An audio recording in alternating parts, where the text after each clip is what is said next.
మొత్తం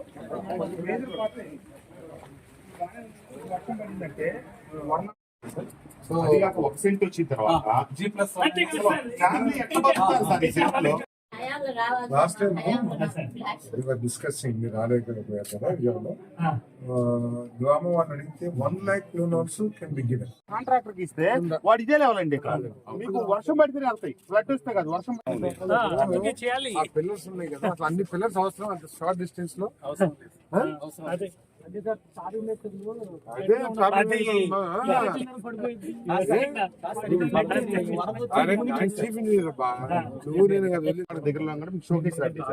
అన్ని చోట్ల కూడా ఇదే ప్రాబ్లమ్స్ ఉండొచ్చు. కానీ ఇక్కడ చూపిస్తాను, ఎవరైనా తీసుకొచ్చి చూపిస్తాను. 4 అడుగులు 2 అడుగులు మీరు వాడుకోవచ్చు కదా. కాంపౌండ్ అంటే ఇప్పుడు ఏమవుతుంది ఉంటే కొంచెం గోడ తగ్గిద్ది. ఇప్పుడు ఈ పిల్లర్లు ఉన్నాయి చూసారా సార్, ఈ స్థలానికి ఇది హద్దు ఆనుకొని పక్క ఇల్లు స్టార్ట్ అయింది.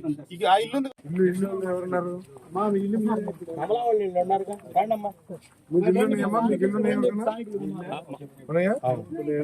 ఇప్పుడు 2 ఇల్లు సపరేట్ గా ఉన్నాయి కదా, అది ఇట్లా కాకుండా ఒకటే గోడ అంటే ఇద్దరు కలిపి ఒకటి కామన్ గోడ అంటే ఎన్ని 3-4 అడుగులు ఉందా 5 అడుగులు ఉందా గ్యాప్? 4 అడుగులు కలిసి వస్తుంది. ఇద్దరికి 2 అడుగులు కలిసి వస్తుంది. కాంపౌండ్ వాళ్ళు కట్టుకోవాలనుకోండి ఇక్కడ కట్టుకుంటాం.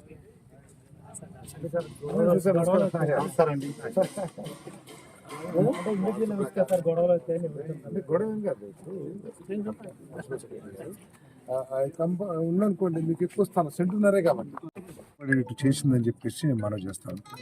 వీటన్నిటిని పరిగణలోకి తీసుకుని చిన్న చిన్న అవకతవకలు ఉన్నా కూడా లేదా గత ప్రభుత్వం చేసిన తప్పులను కూడా వాటిని అధిగమించి ఈ కార్యక్రమాన్ని చేయాలనేది ఈ ప్రభుత్వం యొక్క లక్ష్యం అని చెప్పేసి మనం చేస్తాను. దాంట్లో భాగంగానే ఈరోజు స్థానిక శాసనసభ్యులు కృష్ణప్రసాద్ గారు, మా ప్రిన్సిపల్ సెక్రటరీ అజయ్ జైన్ గారు, మా చీఫ్ ఇంజనీర్ గారు, ఇతర అధికారులందరూ కూడా ఇక్కడికి వచ్చాం.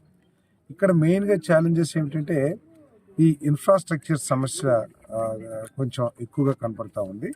దీనికోసం కూడా ముఖ్యమంత్రి గారు మాకు చేసిన సూచన ఏమిటంటే ఈ అమృత్ అంటే అర్బన్ ఏరియాస్లోనేమో అమృత్ కింద కేంద్ర ప్రభుత్వం నుంచి నిధులు సేకరించాలని, దానికి ముఖ్యమంత్రి గారు కూడా ప్రధానమంత్రి లేదా సంబంధిత కేంద్ర మంత్రి గారితో మాట్లాడతానని చెప్పారు.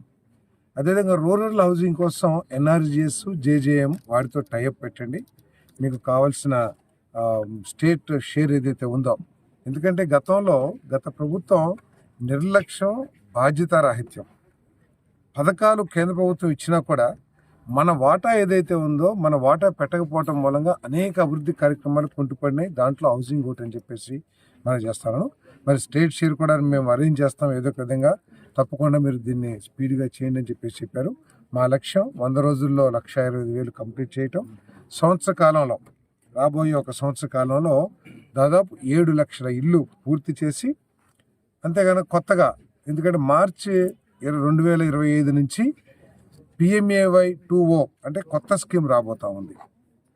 ఆ స్కీమ్లో కూడా ముఖ్యమంత్రి గారు ఇప్పటికే ఆదేశాలు ఇచ్చారు. చంద్రబాబు నాయుడు గారు, పవన్ కళ్యాణ్ గారు రాష్ట్రంలో సర్వే చేసి, పారదర్శకమైన సర్వే, ఏదో అన్ని గతంలో జరిగినట్లు అవకతవకలు జరగకుండా పారదర్శకంగా సర్వే చేసి, గ్రామ సభలు నిర్వహించిన సర్వే చేసి రాష్ట్రంలో ఇల్లు లేని ప్రతి ఒక్కరిని పేరు నమోదు చేసి వాళ్ళకి ఇవ్వమని చెప్పి వాళ్ళకి శాంక్షన్ చేయించాలి. మా రఫ్ ఎస్టిమేషన్ ప్రకారం దాదాపు 10-11 లక్షల మంది ఇంకా ఇల్లు లేని పేదవాళ్ళు ఉన్నారని చెప్పేసి భావిస్తాను. వాళ్ళందరికీ కూడా కొత్త స్కీమ్లో ఇల్లు శాంక్షన్ చేస్తామని చెప్పేసి మనం చేస్తాం.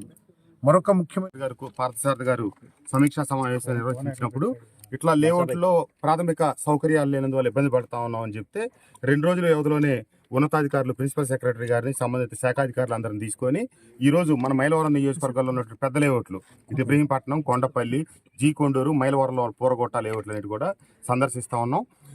మంత్రి గారిని నేను కోరేది ఏంటంటే ముఖ్యమంత్రి గారి దృష్టికి ఈ రోడ్ల విషయం తీసుకెళ్ళి, ఎందుకంటే మనం మట్టి రోడ్లు పోసినా కొద్ది రోజుల్లోనే పాడవుతూ ఉన్నాయి. కాబట్టి ప్రతి కాలనీకి ప్రధానమైన రోడ్డు సిమెంట్ రోడ్డు నిర్మిస్తే పక్క రోడ్లు కొంచెం గ్రావెల్ రోడ్లు వేసినా కొంతకాలం నిదానంగా అంచెలంచెలుగా పూర్తి చేయొచ్చు. తప్పకుండా ముఖ్యమంత్రి గారి దృష్టికి ఈ విషయం తీసుకెళ్ళాలి. మొదటగా మైలవరం నియోజకవర్గానికి వచ్చి మా లేఅవుట్లు పరిశీలిస్తున్నందుకు మంత్రి గారికి, ప్రిన్సిపల్ సెక్రటరీ అజయ్ జైన్ గారికి ధన్యవాదాలు తెలియజేస్తూ, నాకు తెలిసినంత వరకు భూముల కొనుగోలులో ఎక్కడెక్కడ అవినీతి జరిగిన దానికి దాఖలాలు అయితే లేవండి. ఈ మనం నుంచున్న లేఅవుట్ అంతా గవర్నమెంట్ ల్యాండ్. ఇది కొన్నది కాదు, కొనుగోలు చేసింది కాదు. మిగతా భూముల్లో కనుక అట్లాంటి పరిస్థితి నాకు తెలిసి ఎక్కడ 1% జరగలేదు. ఒకటి జరిగితే కనుక పూర్తిగా మనం చర్యలు తీసుకుందాం. కొంతమంది అనర్హులు కూడా ప్లాట్లు పొందినట్టుగా నా దృష్టికి కూడా వచ్చింది. దయచేసి ఇది అందరూ మన సమన్వయంతో ఉండి కనుక అనర్హుల్ని గుర్తించగలిగితే ఇంకా అర్హులైన వాళ్ళు మిగిలిపోతే ఈ పట్టాలు వాళ్ళకి ఇచ్చి వాళ్ళకి మెయిల్ చేయడానికి అవకాశం ఉంటుంది. ఆ విషయంలో ప్రభుత్వం పారదర్శకంగా ఉంది. మంత్రి గారి దృష్టి తీసుకెళ్లి, హౌసింగ్ అధికారుల దృష్టి తీసుకెళ్లి వాళ్ళందరూ రద్దు చేపెట్టారు. సార్, జగనన్న కాలనీగా కొనసాగుతున్న ఈ కాలనీకి ఎన్టీఆర్ కాలనీ పెట్టే అవకాశం ఉందా సార్? సరే, అది నిర్ణయం తీసుకుని లక్ష్మీపతి గారు మీరు ఆగండి. మీరు త్వరలో అది విధానపరమైన నిర్ణయం తీసుకుని ఆర్చి కట్టి పేరు పెడతామండి. ఎన్టీఆర్ మల్లెల పద్మనాభ నగర్ అని ఈ కాలనీకి నామకరణం చేస్తాం.